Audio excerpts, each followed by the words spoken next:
the various STDs that were passed around Epstein Island and the involvement of DJT, Jeffrey Epstein, Bill Gates, and unfortunately, their spouses or friends or playthings. And the fact the only people that got out unscathed were apparently Vladimir Putin and a few other select folks that knew better than to get on the end of the line when it came to, excuse me, Russian prostitutes. But that's not really our podcast for today. That's just a callback to the truly miserable people we find ourselves facing every single day. One of the other scourges of podcasting more generally is when you're outside and a truck pulls up and decides to do truck things, kind of like Trump showing up and doing shady shit. It should not be unanticipated, but you just wait a little and then they turn around the corner. So that was fun. Another 90-degree day in northern Massachusetts, which is 2 consecutive 90-degree days after what I, of course, whined about like a school child on how cold the winter was. It is it's delightful. It's too hot because, of course, we're spoiled Americans and we'll complain about either extreme. But guess what? Getting a little sun, and we'll get the delightful doggy out for a midday walk before it gets really oppressive. So Donnie from Queens goes viral. This is a reference to the Ebola outbreak in Africa. When Trump was asked yesterday about whether he was concerned about the Ebola outbreak, he said, well, I'm concerned about everything, right? Somebody acutely concerned about the fights and the travails other people have to go through because he's just like you, except for the fact that he just embezzled $1.8 billion from the United States government. That's not $1.8 billion from a Middle Eastern potentate, not $1.8 billion from Vladimir that can spare that much money and still be able to afford dinner. This is from the American taxpayer. It's from you, dear friends. And he's taking your money and behaving as if he's doing you a favor because he dropped the initial suit for umpteen billion, whatever the fucking number he came up with. So he's doing you a favor by settling for a lower amount. And Todd Blanche, who was answering the many concerns of your elected leaders yesterday on Capitol Hill, he is turning out, it's like he's taking the Pamela Joe Bondi playbook. Like, I'm not being snarky and snide and rude enough to these elected representatives, so I'm going to need to dial it up a little bit in order to try to distract from what my boss, Donald J. Trump, is doing. And he's, some of the members of the Van Hollen and some others have really distinguished themselves in how they're going for the jugular with this twit. But this, as we know, this is not the last insult to our national injury, because the Trump machine keeps on grinding, and we haven't even reached his birthday, which, if you haven't purchased a present yet, there's still time. You could get on the website of your good friend DJ Jazzy Jeff Bezos and get something delivered same day if you feel the need. But that now esteemed uh, gentleman's birthday, Donald J. Trump's 80th birthday, is the 14th of June. MMA fights on the White House lawn, the reflecting pool painted Queens blue, the arch, and again, insult to injury, the $1.78 billion that will be going to the victims of the J6 ordeal, which are, of course, the people that stormed in Donald J. Trump's mind, as we talked about yesterday. I haven't got haven't got many takers yet on my assertion that the families of Osama bin Laden and Ayman al-Zawahiri are equally entitled. But as Todd Blanche reminded us yesterday, anybody can file for some remuneration from this fund. It is not limited at all, and the board that Blanche has chosen with Trump's approval will make those decisions. Now, these people are not law and order candidates. These are not the ones that are going to fix our problems. These are yes men and women. Not women, because it's the Trump administration and women don't get to do any real cool shit. Now that Kristi Noem is not around to shoot innocent protesters any longer, and it's a man's world, it's a micro's world, and it's MAGA and it's DJT. Right? But this is I'm making a light, going into a very dark subject. That's just one of my the problems with my original wiring. That it's always been that way. That the Trump administration, this Ebola outbreak, which, as you've heard on the news, it began apparently in the DRC, the Democratic Republic of Congo, and has spilled over a little bit in the Uganda border regions. Approximately 250 to 300 cases identified, and according to the WHO, which we'll get onto in a minute, over 100 deaths. What is unique about this this strain is that there is no vaccine for it. There is no cure. Right? There is nothing to do other than to treat the symptoms as you would any other infectious disease of this variety. And the mortality rate, depending on whose sliding scale you're looking at, can be somewhere between 50 to 70%. So this is a serious disease. And you might, those that are more pessimistic about our obligation to help other human beings because they happen to be brown and black people who live in Africa, like your president, when he was asked about it, and he said, well, it seems to be limited to Africa. Like, not our problem. Excuse me. Now, that's not a stretch. When Donald Trump has proven over and over again his unwillingness to be empathetic to the plights of, it sounded more like a plane dive bombing my location. Too big for a drone.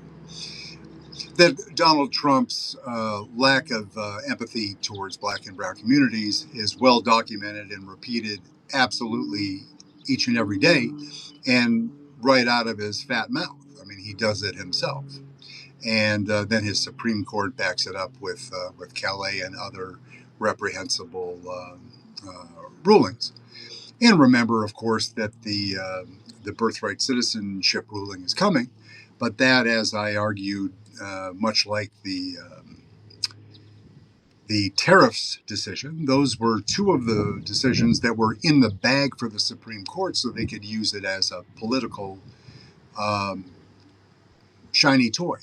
to say no.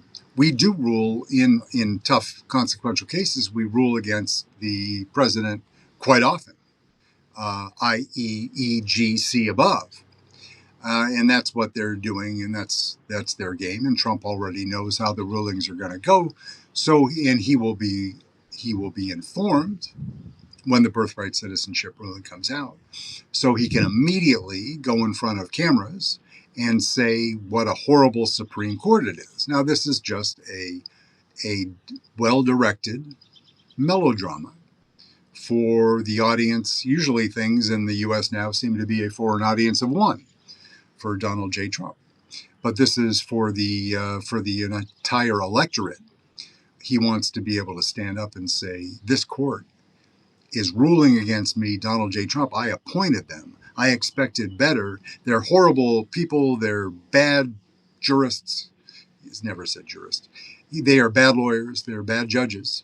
And they're ruling against me, your king, just to set up the banana in the tailpipe going into the elections.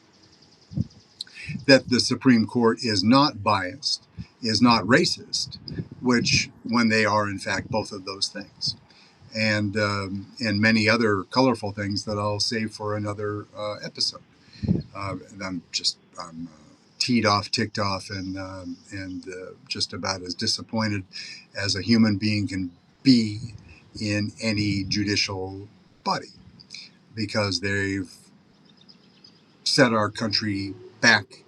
We weren't great. We weren't perfect. It was even arguable whether we were heading in the right direction in Trump 1.0.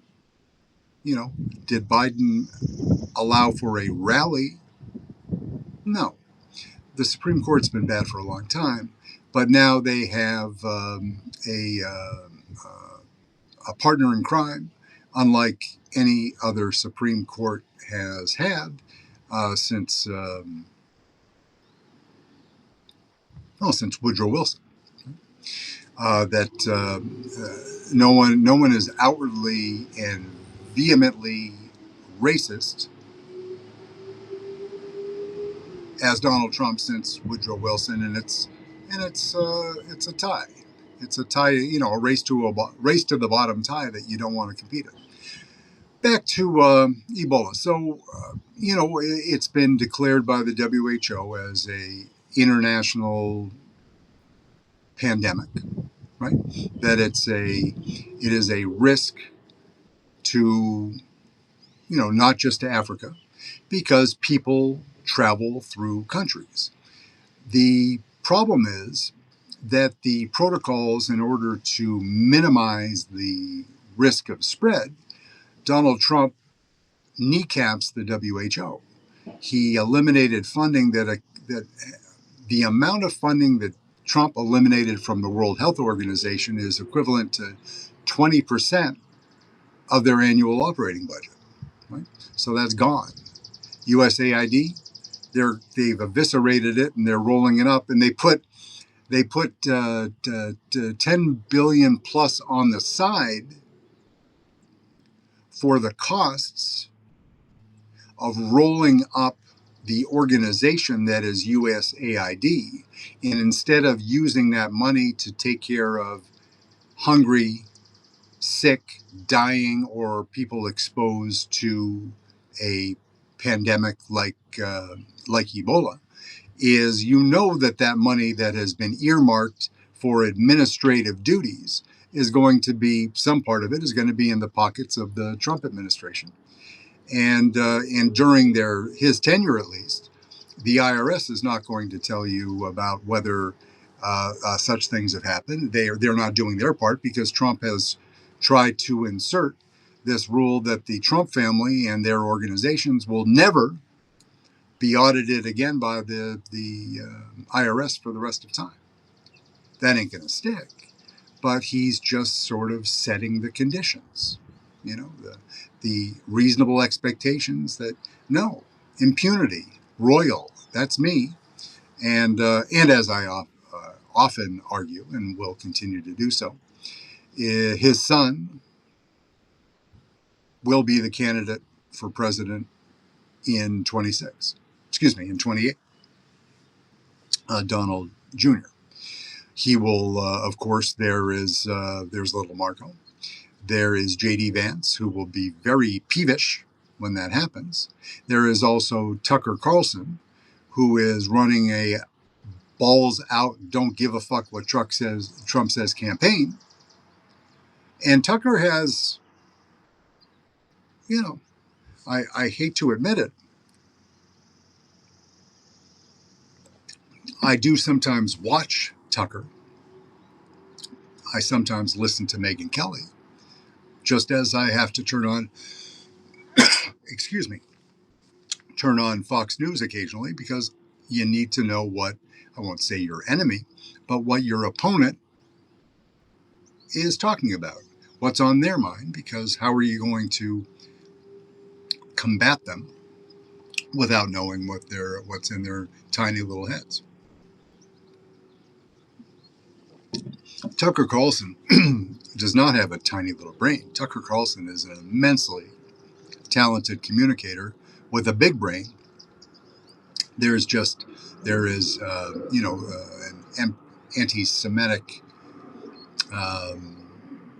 virus running around his brain that is very dangerous for somebody with that size platform. Yeah, Nick Fuentes, yeah. Candace Owens, yeah. Also, but neither of those two have any chance of being elected president. Tucker Carlson has a chance of getting the Republican Party nomination, I would argue. I didn't look at that question in the Polly Market Kelshi sense recently.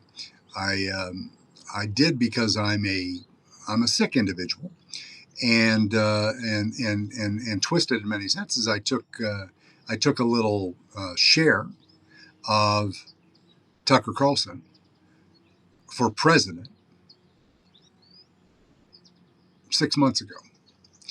And between that position and then one when I saw a much better number, my blended value line on him achieving that, which is not a great number for what the outside possibility of him reaching that level, is blended amount is about 500 to 1.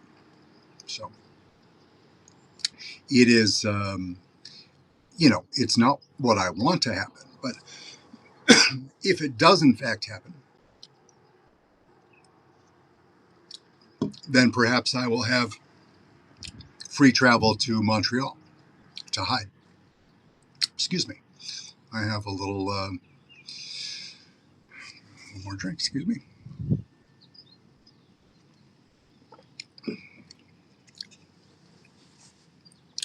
Pardon me for one moment.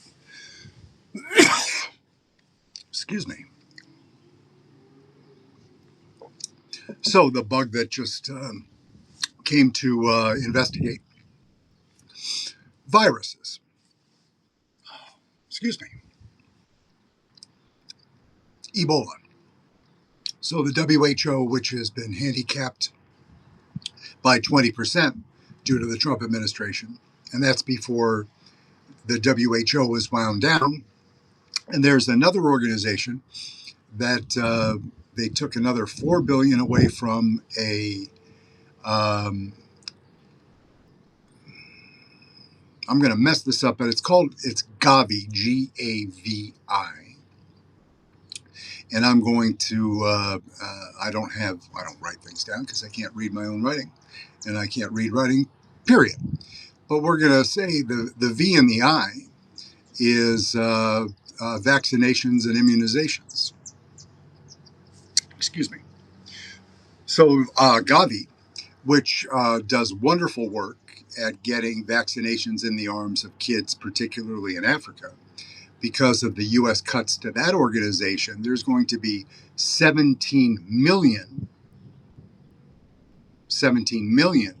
fewer kids getting vaccinated against such things as malaria, polio, and other scourges that are not, not, we haven't been able to eliminate anything. And with RFK Jr., the many measles and others are making a victorious booking a reunion tour all across our country. It is absolutely, you would have thought that with his exposure on this issue, excuse me, that Trump might have cut, Kristi Noem, I get it. Bovino, yeah. The other ones, I would have, wagered that Trump would have eliminated RFK Jr. before the midterm. No, there's plenty of time until the midterms, but that would be just such. Trump doesn't like to back up. I understand that, but excuse me, that got me. Trump doesn't like to take a step back, and that's kind of his Roy Cohn education, how he came up in New York City as a developer with a tough-ass lawyer like Roy Cohn, is that you never step back. They come at you, you run them over. That's the playbook, and there's some value in that. But I don't suspect that the connection to that and RFK Jr. There must be something else going there. Yes, Pete Hegseth, despicable. The only one that is intermittently displaying any value, in my humble opinion, at all, and it's very intermittently, is Marco, just because he has the chops. You know who he was before.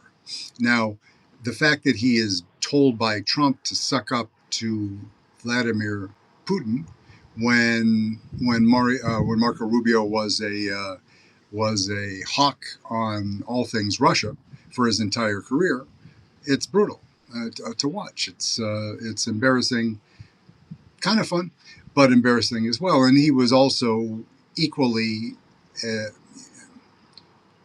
not to the same degree as with Russia, but a China hawk. And now he has to play nice. The well-reported story that Marco was on a list that said that he wasn't allowed to enter the People's Republic of China, because of statements that he made before.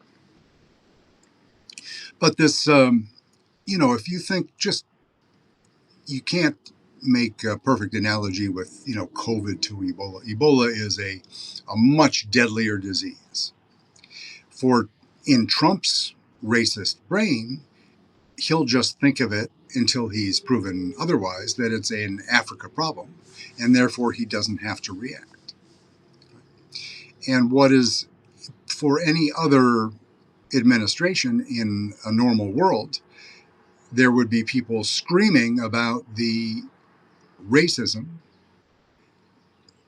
in the program itself, that you're helping, you're helping white farmers, you're helping all of the white South African farmers, you're doing all these things, you're helping U.S. farmers at the expense of others, but you're essentially signing a death warrant for black and brown children in Africa, just as you are here at home. That would have more traction, except that Trump is trying to eliminate all black congressional representation with the help of the Supreme Court. So he feels that, they're back to that great word again, of impunity, that he can do what he wants, his bad self, his bad intentions, and he can do it all out in the open like the corruption, because who's going to stop him?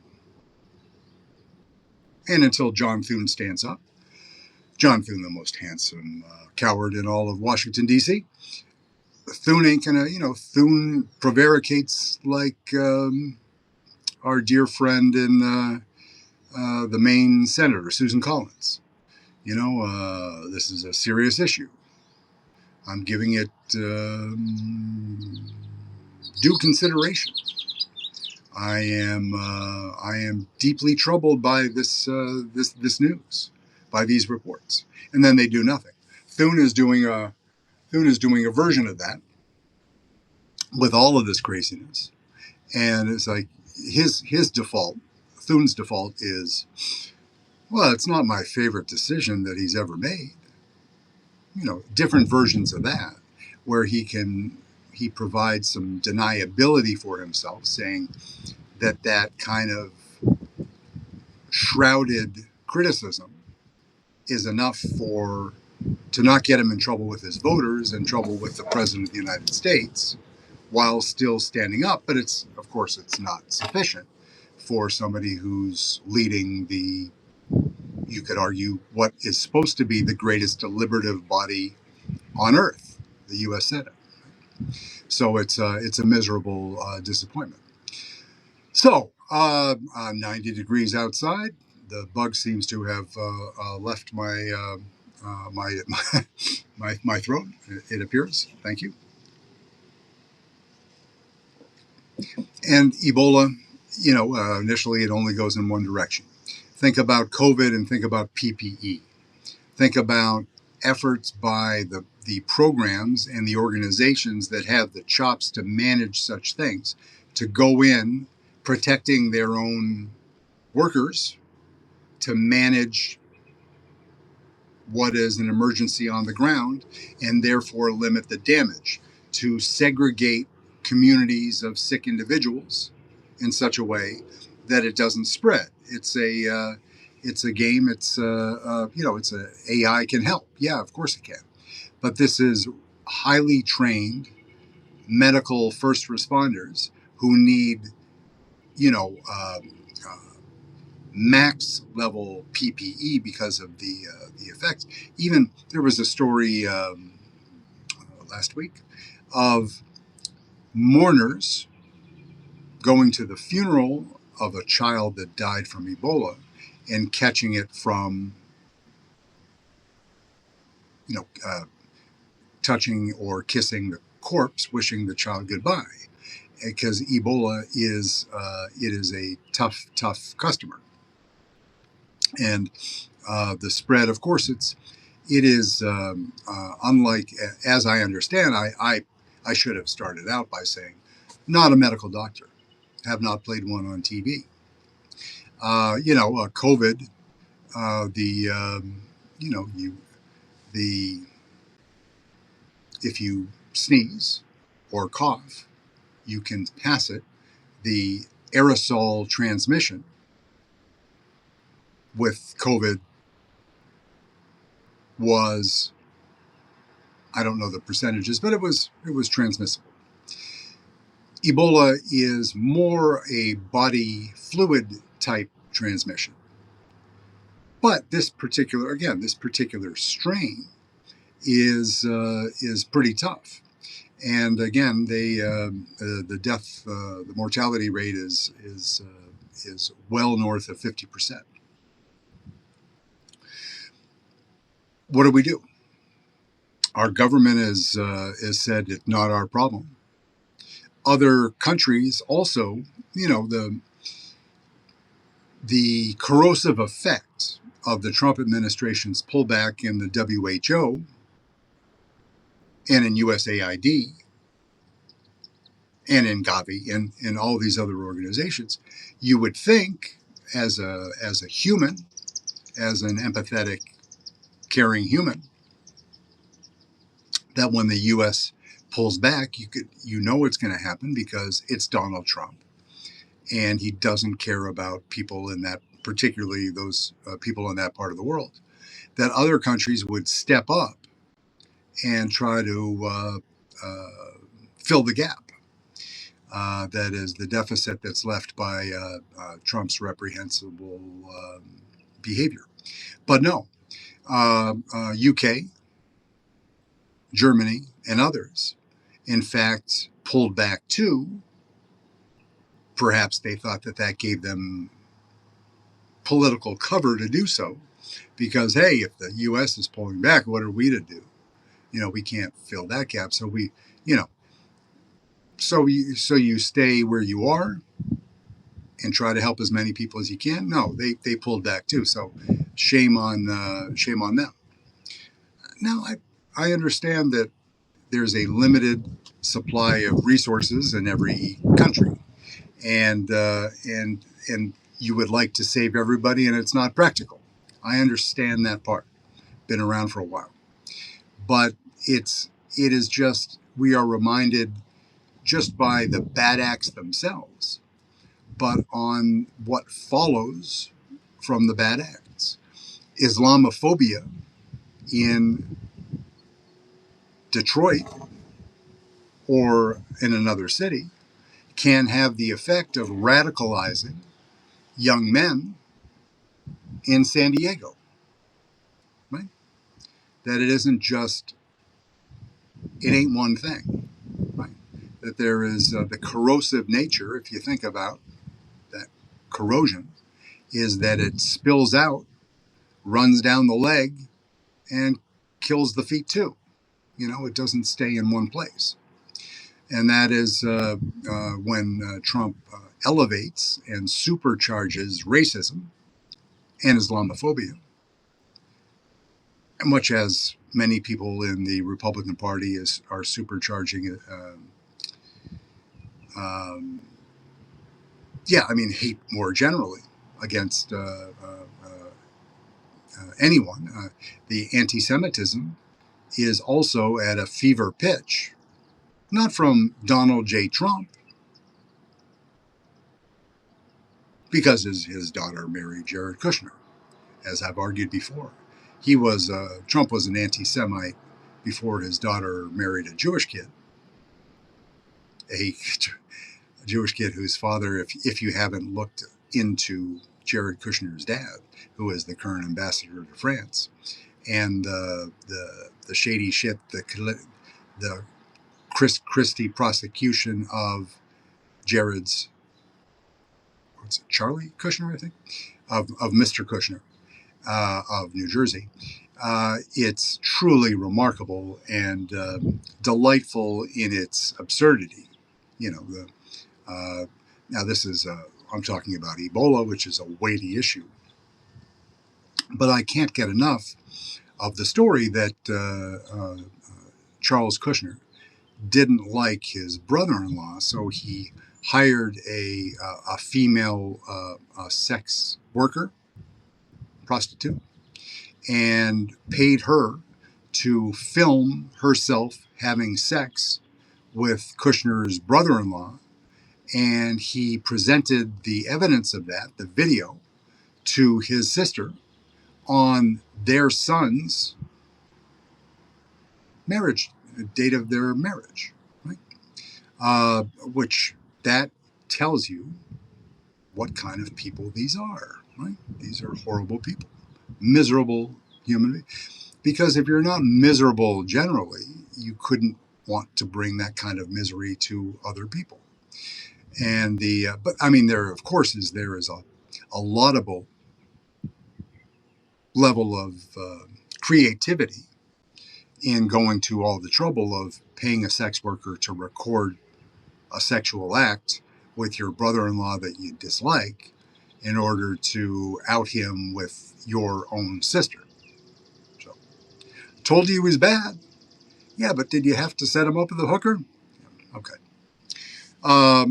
So that's a completely other kind of virus, and one that Trump and Gates and others are familiar with past penicillin prescriptions and other things, things that happen on Epstein Island. But this is not the Epstein Island episode. This is Ebola.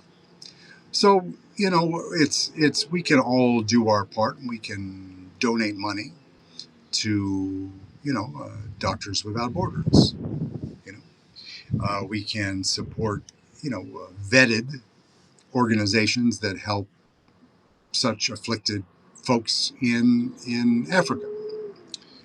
China doesn't step in and pick up the slack where the Trump administration says F no. They Belt and Road Initiative. They're building women's health centers, doing some positive things. China, but they're not using their enormous wealth to help find the cure for Ebola. If there was money in it, mRNA research, which that may be the answer. And of course, on the other end of the line, as we cut all the funding, we have your boy, RFK Jr., interrupting all vaccine research through the National Institutes of Health, the National Institute of something in infectious diseases that used to be led by Tony Fauci. I would pay money. Tony Fauci is 85 years old now. I would gratefully, I would give Donald Trump's money to Fauci.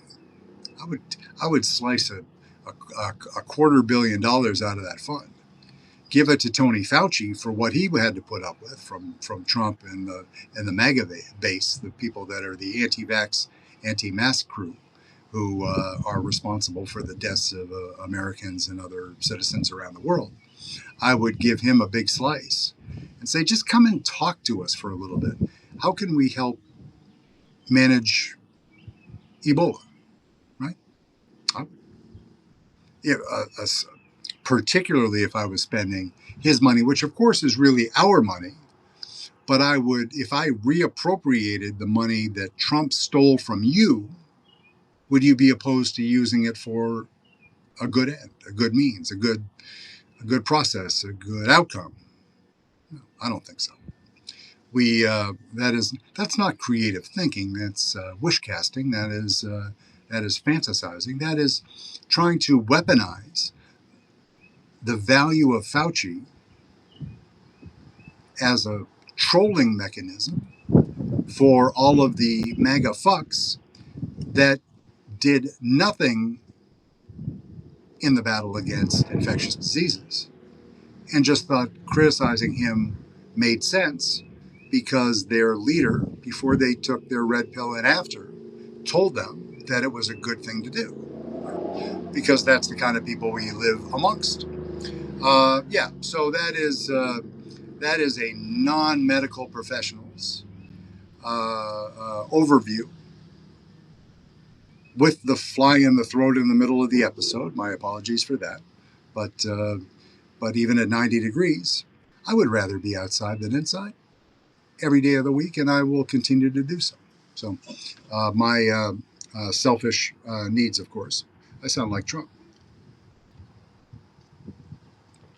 What do you mean you want to make me go inside? No, just because you asked. That sounds like the grievance of Donnie from Queens. But we all need to get outside a little bit more, if only to avoid the virus. But no, just the overused rejoinder expression or otherwise, which is touch grass, is silly because it's overused, but it's true. As many such things, cliches and otherwise, tend to be true because there's something to them. Right? And at this time, when we're deluged with social media, Twitter, TikTok bullshit, and it's going to ramp up going into the midterms for sure. And we're going to have to listen to 27 different versions of why Donald J. Trump is the perfect president to have at this time when we're celebrating our nation's anniversary, which is silly because our nation's anniversary was measured from 1965 with the Civil Rights Act. But you do your math, and for you to decide otherwise. We're going to have to listen to a lot of bullshit. I listened last night to, here's a recommendation. I posted the first episode, the first of 2 parts of Jill Lepore's New Yorker podcast talking about the nation's anniversary. And part 2 I listened to last night and didn't post it. It was shorter than the first. It did not feature part 2 did not feature Jelani Cobb, which is any podcast that doesn't feature Jelani Cobb is poorer for the experience. Yeah, so in any case, it's still blowing. It's probably distracting. My apologies. I will try to. I'm going to lean closer to the camera to see if I'm able to disengage without picking up the camera and making a complete mess, as I have very recently. And now the wind is really blowing. It's like I'm stuck in a convection oven because it's blowing at 90, which is better than still, but still distracting. I'm going to try to do this by just picking a quadrant. The problem is if I tap the wrong side and I can't see it, in any case, with or without glasses, then that somehow there's a button or something there that deletes the episode. I did that 2 days ago. It maintained the clips, but killed the full episode. Go figure that out. Just my luck in dealing with a tech genius that is well north of his sixth decade on the planet. So, thank you, and wishing you and yours a beautiful day. I'm going to just take a shot here, and perhaps I better get some magnifiers and blind guy stuff on just to make sure. What I'll do, just to make sure, is like the other day, I'll lift the camera, give you a pan of some, in case you're at your desk and you're unable to quote unquote touch grass. Then I'll give you just a little sweep of some green fields and in my humble neighborhood, and then we'll go from there. So thank you. As he stands up and tries not to obscure the camera with his fat big head, and pan from east to west, a lot of green.